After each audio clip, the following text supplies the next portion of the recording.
ধান উৎপাদন বাংলাদেশের কৃষিভিত্তিক অর্থনীতির একটি প্রধান অংশ। কৃষকরা বছরের পর বছর ধরে নানা কৌশলে ধান চাষ করে আসছেন। পূর্বে ধান মাড়াই হতো সম্পূর্ণভাবে মানুষ বা পশু নির্ভর পদ্ধতিতে। তবে সময়ের সঙ্গে সঙ্গে কৃষিক্ষেত্রে এসেছে আধুনিকতা ও প্রযুক্তির ছোঁয়া। বর্তমানে মেশিনে ধান মাড়াই এদেশের গ্রামাঞ্চলে এক সাধারণ চিত্র হয়ে উঠেছে।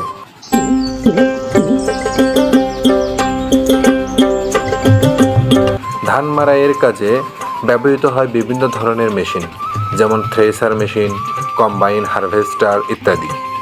এসব যন্ত্রের মাধ্যমে খুব অল্প সময়ে অধিক পরিমাণ ধান মাড়াই করা যায়। আগে যেখানে একটি পরিবারকে দিনভর খেটে একটি জমির ধান মাড়াই করতে হতো, এখন আধুনিক মেশিন দিয়ে মাত্র কয়েক ঘন্টায় তা সম্পন্ন করা যায়।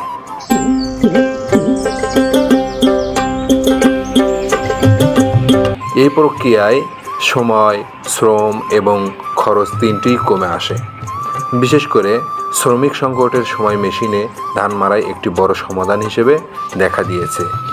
মেশিনে ধান ছাড়ানোর পাশাপাশি খড়ও আলাদা হয়ে যায়, যা পরে গবাদি পশুর খাদ্য হিসেবে ব্যবহার করা যায়।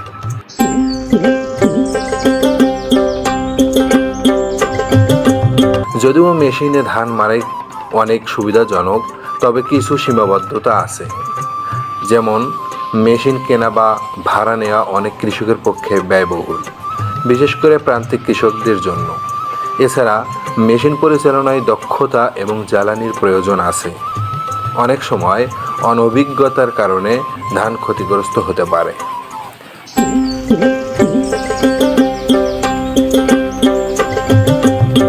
মেশিনে ধান মাড়াই আধুনিক কৃষির একটি গুরুত্বপূর্ণ দিক। এটি কৃষিকাজে গতি ও দক্ষতা এনেছে।